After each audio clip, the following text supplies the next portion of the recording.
So there'll be a lot of you that are watching this that want to get to $100,000 a month or even more, $500 million a month, whatever that number is, some large number, right? Now, the thing is, in my opinion, there is a right way and wrong way to do that. And I can only speak from my lived experience, which is I've been over doing 100K a month in my agency for over 5 years now, right? So I like to think I must be doing something right. That's all I can say. I don't know if this is the right way to go about it, but I must be doing something right.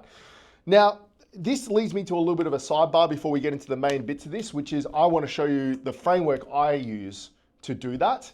But I want to go to a little bit of a sidebar for a sec. If someone on the internet is telling you they make 100K a month as a guru and trying to sell you a course and program, you need to ask how they go about it. Because what I'm more proud of than making 100K a month is the fact that I make over a 50% margin and also that I work a couple of hours a day. That's what I'm more proud of, is that I get to 100K a month. I've gotten to 100K a month, but I keep a lot of it. And I have a lifestyle that allows me to spend time with my family and my kids and stuff, which is arguably more important. That's where the sustainable comes in. But you need to ask the guru you're watching, okay, you make 100K a month. What does that involve? What do you do? How hard is it to manage? Those are the questions you need to ask, because a lot of them superficially make that much, but maybe keep very little of it, or they have a lifestyle that's absolutely garbage and you don't want it, like we spoke about in the last video. So before I get into this, I'm going to be going deeper into these individual sections in future videos. So if you're new here, make sure to subscribe, because this is a bit of an overview of my conceptually what I think is important when you're trying to build a sustainable agency. And if you have been watching these videos for a while, you know what to do. You need to like, you need to comment, you need to give some engagement to this so that more people see it. So let's get into it. So I think the single most important thing about running an agency is running a sustainable agency. So a lot of people, they just ignore this bit. They just go, oh, agency framework. But they don't understand that the most valuable part of running an agency is being sustainable, right? We are trying to build an income stream that will support you in whatever objectives and goals you have over a very, very long period of time, not just in the next 6 months, right? Not just in the next 2 years. We want it to be something that you can lean on for the next decade like I have, right? And the only way you can do that is by building something that's sustainable. Now, the whole principle here is that the agency framework is one thing, but the sustainability is the bit that everyone needs to get right. And the first part of building a sustainable agency is diversity of income streams. Now, I'm just going to switch pens for a sec because this one is leaking, and then we'll get into it. Okay, I'm back. Got one that's not leaking. So, diversity of income, right? Your agency needs to have diversity of income. Now, the reason diversity is really important is because it's like the underpinning framework of a house that builds sustainability. If you don't have multiple heads on your hydra that if one gets cut off, you've got other income streams, then you are not inherently building something that's sustainable. You're building something that's incredibly risky. And I've spoken about risk in other videos. I think one of the most irresponsible things you can do is build an agency that just relies on one niche with one offer and one service. I think that is a dumb way of running an agency. And obviously people are going to get upset with me. I don't give a shit, right? Diversity, and I've learnt this through the fact that I've got kids, wife, mortgage, everything like that. I just can't afford for my income stream to drop overnight. So diversity is the way we do that. And I want to use a really, really pertinent example here out of the agency space. You look at a company like McDonald's, right? Now, if the right way of making billions and billions of dollars was just to have one product, they would just be selling Big Macs. They would just be selling Big Macs, fries, and a Coke. But you walk into any big McDonald's, they've got cheeseburgers, they've got Big Macs, they've got McSteaks, they've got griddles, they've got breakfast menu, they've got thick shakes, they've got milkshakes, they've got ice creams, they've got seasonal items on the menu. And you look at any fast food chain, you look at any hardware store, you look at any kind of brand that is successful, and diversity is key to that. The diversity is what makes them successful because, let's say for instance, Big Macs go out of vogue. They've still got other income streams that can support. Now, the argument for keeping it singular is to build efficiency in your agency. And I want to talk about that in a sec, but we need to stick to the diversity here. You cannot build a sustainable agency long-term if you don't have diversity in income. And the few ways we can do that is with obviously our diversity in niches, right? Diversity in offer, and diversity in service, right? They're the three main ones. There's other ways to get diversity as well, but they're the three main ones, right? So diversity in niches.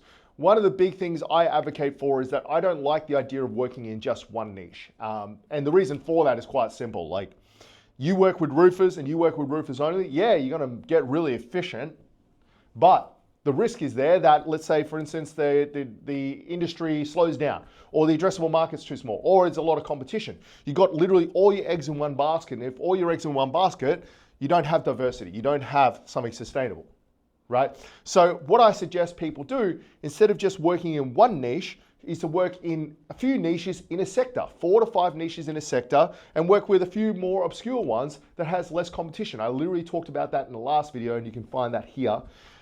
But yeah, get diversity through working in a segment of services. So what I mean is, you wouldn't just work with an accountant and then work with a roofer. You might work with a roofer. You might work with someone that does pergolas. You might work with someone that does, patios. You might work with someone that does extensions on homes. They're all in the same service, because the biggest argument to working in one niche is that your systems get really efficient. And if you work in other niches, it's like a 2 + 2 + 2, 3 + 3 + 3. It gets exponentially more difficult. That only applies if you switch segments. If you work with roofers and then work with patio builders, your ads are probably going to work. They need minor tweaking. Your offer is going to work. The way you do your outbound is going to work. It just needs minor tweaking. It's like, if it's 1 + 1 + 1 + 1 working with roofers, it's like 1.1 + 1.1 + 1.1. And yeah, there's extra work involved, but the risk you mitigate by having the diversity of working across multiple niches mitigates that a lot. So definitely working in multiple niches. The next one is offer. I see a lot of people and they have one offer, right? And that might be 15 appointments in 60 days, or fuck off. Right? And they'll get a lot of people that maybe don't need 60 appointments in 90 days. Maybe they just need the leads. Maybe they need more, right? But they won't work with those people because they don't fit that offer, right? And I just think that's ridiculous. I just don't get why you would. It's so hard to get leads in this space and so hard to get businesses to talk to you. Why would you just not accommodate them with something that can work, right? Now, most offers are a funnel, right? There's a funnel that is developed with that offer. So like with appointment setting, you got your ads, and then you got your go high level, and then you got your nurturing. It's like there's like a set of services that come together to be able to provide that offer. All you have to do is accommodate by removing things or adding things. That's it, right? So a good example of that is, like, if you have a business that you've spoken to and they aren't ready for appointment setting, you shouldn't just be going, oh, you're not ready to work with me. What you should be doing is going, oh, well, why don't we start a little bit further up? Why don't we just start getting you leads for this price? And then from there, we can actually start to get you the revenue you need to move to this secondary offer, right? Or the primary offer. Have a secondary offer that's a little bit smaller, lower ticket, that can get them to the primary offer. And again, people talk about scalability as the reason they don't do that, but it comes down to, as long as your offer aligns with the overarching service that you provide, you're not actually doing any more or less work. It's a little bit like McDonald's, right? People can come in and they can buy a Big Mac, or they could buy just the fries and Coke themselves. Doesn't change the way they make the fries and Coke, right? If they order a Big Mac with the fries and Coke and as a meal deal, cool. But if they just buy the fries and Coke, it doesn't add any extra work, because they're going to do the fries and Coke anyway.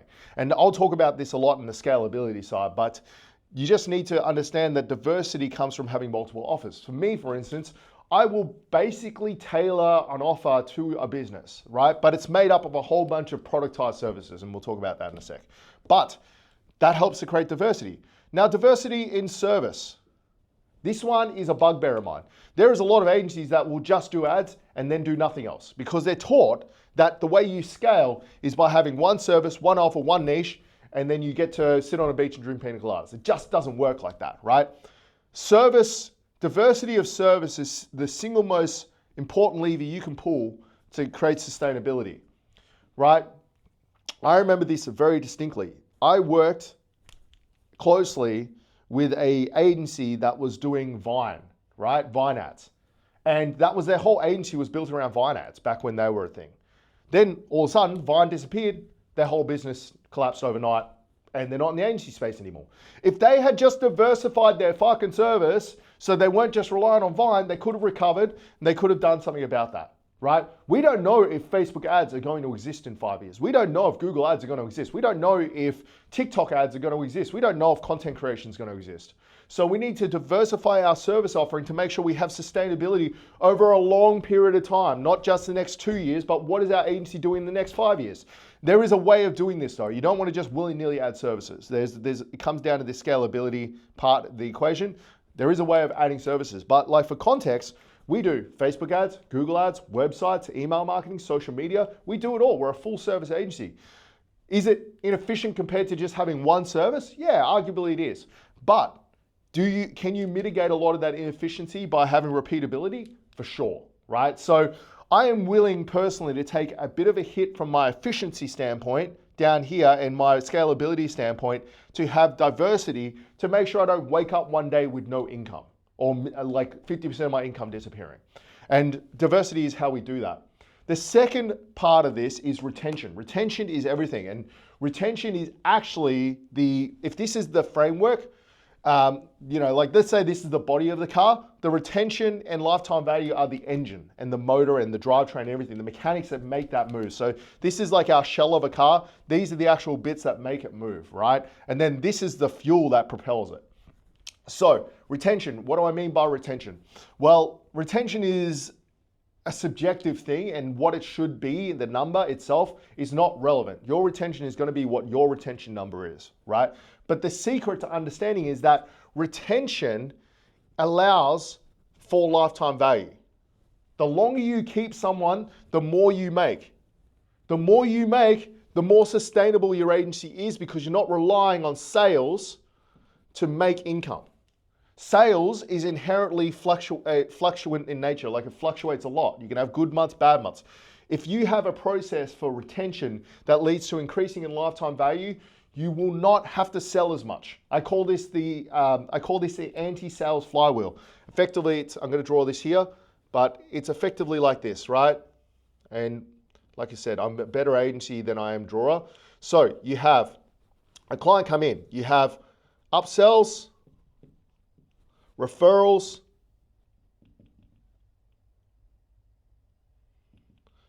leads to dollars, right? So you get a client in, and this is lifetime value, right? Retention. So you get a client in.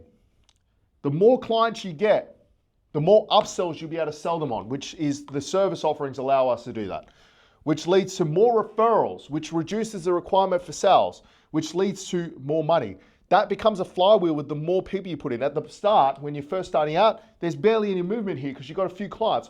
But as you get more and more clients over time, this flywheel starts to get traction to the point where you're like me, where you have so many clients and getting so many upsells and referrals that you don't have to have an outbound strategy anymore. I get 100 to 200 referrals a year. That is enough to keep my agency going because our retention is so high, we lose so few clients that we put clients in here that come in, we up every 3 months, we're upselling them. Every 2 months, we're asking for referrals, and then we're making money from existing clients, which are arguably easy to sell. So retention is everything. I can't stress this enough. If you are not focusing all of your energy and effort once you get a client into retaining him, so good service delivery, good communication, all the client-centric agency foundations I teach, then you won't be able to build a flywheel which subsequently increases lifetime value, which makes you more money, makes you less reliant on sales. The sales side is actually the bit where most money disappears in an agency, right? So if you want to build an agency that has high margins that's sustainable, you need to reduce your sales expense because it's arguably the biggest expense you're going to have in your agency. I see agencies that are making $100,000 a month and they'll spend $40,000 of it a month on sales, right? That's not sustainable. Whereas in this model, you're making $100,000 a month, but you're spending nothing on sales. See the difference? That immediately goes into your pocket. And that's why I'm able to make such a high margin. So retention is everything. There is a lot of strategies for retention I have to talk about in other videos, so make sure to subscribe to that if you haven't, the channel. But we'll talk about it in a sec. But let's talk about lifetime value now. I touched on it here, but the way we increase lifetime value is having a combination of services we can offer that we can then upsell into them through strategic meetings every 3 months. And then every 2 months, we're going to ask for referrals. Right? That is the way we increase lifetime value. What people don't understand is that you can get a client here and you can make some upfront money.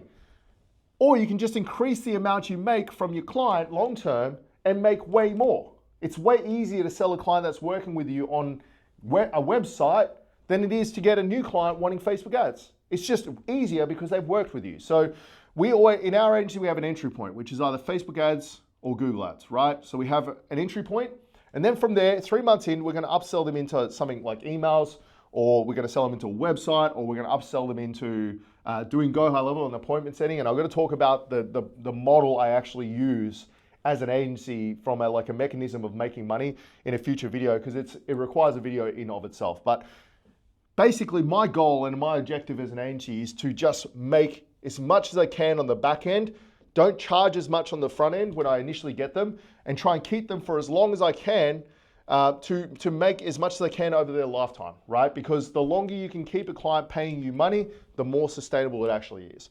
The anti-sales flywheel is the way I do that. That's like the overarching mechanism, but there's specific things I do, which I'll cover in a future video. But retention to lifetime value, this framework here, like I said, is the engine that drives this. This should be where you're focusing 50 to 70% of your attention as an agency. This here is the bit that people don't teach well enough. How do you keep clients for long enough so you can upsell them into shit and get referrals from them so you can make more lifetime from them? Because I see a lot, and I'll go over a little bit of a tangent here, but it's important. I see a lot of agencies, what they'll do is they'll charge a heap up front, right? They'll charge $3,000 a month for their retainer, right? And we've spoken about this in previous videos. They'll charge $3,000 a month for their retainer. The client stays for 3 months. They're like, well, I've made 9 grand.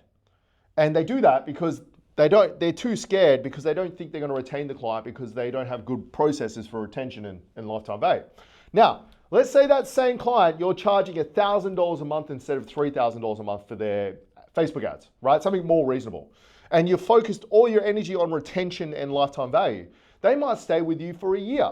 So you could make $9,000 in 3 months, or you can make $12,000 in 12 months, and $24,000 in 24 months. And that's not including upselling them into a service. Let's say you add a website in that. So that's an extra $5,000. So then you've made $17,000 in 12 months. Let's say they want to do email marketing with you, and that adds an extra $500 to their retainer. You're adding another $6,000 to this. So all of a sudden, because you kept them for longer, you've made $24,000 in 12 months instead of $9,000 in 3 months. Even if you got a client every 3 months paying you $9,000, it still breaks even roughly about the same amount, because that's not including referrals either. But you're doing significantly more work, because every single one of these people has to be set up. Every single one of these people, you don't know what they work like. You don't know them. It could be a toxic relationship. You're working with the same person that's trusting you progressively more over time, and that is getting easier and easier to sell things to. It makes more sense, in my mind, to keep clients for longer than it does just to churn through people every 3 months and try and get as much as you can before they leave. A lot of agencies, they focus on that, and that's their paradigm. To me, that's like treating the symptom without treating the fundamental problem, root cause of the problem, which is you suck at retention, so you had to adjust the way your agency works because people only stay with you for 3 months. Well, if they stayed with you for 12 months, you'd have a lot less issues. That's my thought process on retention and lifetime value. So if this is the engine, this is the fuel that drives the car. So this is the frame of the car, or the car itself. This is the engine and the drivetrain. This is the actual fuel, right? So if this is the actual fuel of the car, it's really important we do this properly. So a lot of what people talk about here, and the reason they don't do this, is because they say it's not scalable. And that is just a fundamental misunderstanding of how to scale businesses. Because you could argue that McDonald's would be very difficult to scale. You would argue that any successful brick and mortar business is difficult to scale. But the way you scale it is the way McDonald's scales, right? So let's say, for instance, McDonald's wants to, let's talk about the way they make burgers first, right? The way they make burgers is a complex process when you think about it. Like if you're making a Big Mac, there's a lot of individual components that go to making a Big Mac. Yet they can make billions of the bloody things because each individual part of the process of making a Big Mac is productized. So subsequently, the Big Mac itself is productized, right? So the process of getting buns out of the oven, getting buns out of the freezer and putting them in the oven is a process that's followed step by step. It's a process to how they cook the patties, right? It's a process to how they construct the burger. It's a process on how to wrap them. They're all individual processes, right, that make a bigger milestone, right, which is a Big Mac. Now, how does McDonald's introduce a new burger? What they'll do is they'll test it on a few people. They'll test it in a few stores. Let's say it's a specialty burger they're coming up for Christmas, right? It's Christmas hamburger or something, right? And what they'll do is they'll pick a couple of hundred stores and they'll test it, right? They'll test the processes, they'll get feedback, they'll do trial and error and everything like that. And they're probably losing money on those initial burgers. But what they're doing in that process is developing the individual processes that make the larger burger, right? So they go, oh yeah, everyone's struggling to get the ham out because it's all stuck together. Okay, well we need to add something to our process that allows them to split the ham patties better, right? Or the burgers are tree shaped and they don't stack very well. Okay, well we need a process for how we stack them in the boxes, right? And then someone will develop a process that everyone else will follow. So they do the trial and error, and then all of a sudden they have this process, right? Which is making the Christmas burger. Then what they do is they roll it out with logistics. They'll roll it out to every single, they'll see what's required, they'll get all the infrastructure ready, and then they roll it out to the masses. That's how you offer multiple services without creating inefficiency, right? So the way that works in the agency space and the way it's worked for us, let's say you are wanting to incorporate websites in your service offering. What you'll do is you get a couple of clients that want websites. Go and talk to your client base, see if anyone wants a website. Do it for cheaper. Go, hey, look, this is going to be a little bit rocky. It's the first couple we built. I'm going to do these websites for $500 or $1,000, right? Just trying to not lose money on it, right? Then what you're going to do is you're going to do the website fucking slowly, and you're going to document every single step of the process you did to make that website for that client, right? Then what you're going to do is unpack it, turn it into a service delivery journey, which is the website. And you're going to processize each individual step. So let's use a website as an example, right? Hosting is a part of a website. That would be a product in of itself. Then the designing of the UI might take you ages because you're learning how to do it, right? But that's a process in of itself. And so the website itself is just made up of a bunch of individual processes and individual steps and tasks that get bundled together as a process. That then becomes a website. Once you've done that, then you go to your flywheel and you inject it into your flywheel and you go to every single client and see which one's on the website and you charge more for it. So you build the repeatability when you're doing something, and then you go to your funnel you got here and sell it to increase lifetime value. So websites are the same. So like how it works with us is if we got a new service, we generally will break even or lose money slightly on the first one, and then we make up a huge amount of gains when we incorporate it and send it out to the world. The same way McDonald's, if they're making a burger, will lose money on the first stores that do it as they're learning what works and what doesn't, and then they will make the billions when they launch it to the world.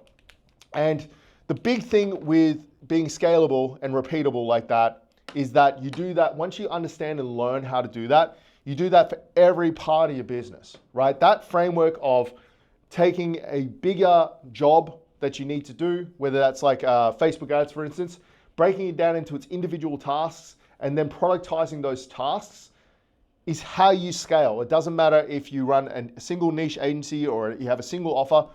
That's what most people don't do, and that's why they're never able to scale their agencies, because they don't understand that there's you've got to have repeatability in the way you scale.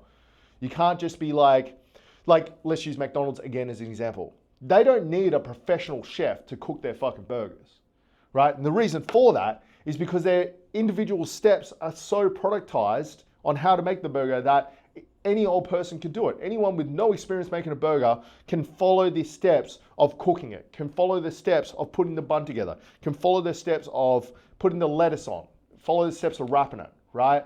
The checkout staff can follow the steps on how to enter a burger into the system, how to take an FPOS payment. All those individual steps that have been productized and laid out and stepped out come together to build McDonald's. That's the same way an agency works. If you look at an agency, it's just a bunch of tasks that can be productized. You productize those steps the best you can, and if you can't, and you're going, oh, it's too complex, then you haven't broken it down enough, right? You break them down, and then you use that to build the steps out, and then you just Get people to repeat those steps that don't get paid very much. That's how we make money. And it's simple. It's as simple as that. That framework is why I'm successful. And, you know, a lot of people, they have different opinions about this stuff, and they're not wrong. You can run an agency that's successful with offer, with one niche, with one offer, with no service, no upselling, no worry about lifetime value, just sell, sell, sell, sell, sell. What I would argue is that a lot of those agencies are not sustainable, right? The big thing here is building a sustainable agency that will support whatever future endeavors you want to do 10 years from now, not just what's going to work in the next 2 years.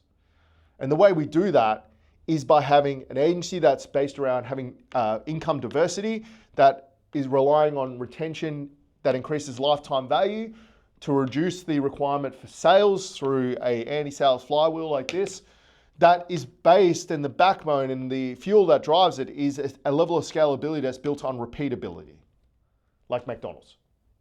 That's as simple. I like to say I came up with this all myself, but it's just copying companies like McDonald's and big companies that are way smarter than me, that are making way more money, right? So this is it, guys. What I've talked about here is the framework that I use. And it's not hard to do if you break it down, right? And that's what I'm going to do in future videos. I'm going to break these down into a little bit more detail so that you get a bit of an idea on how to actually do this. But let me know in the comments, did you find this helpful? What specific questions do you have that you want me to follow up on this? Leave it in the comments.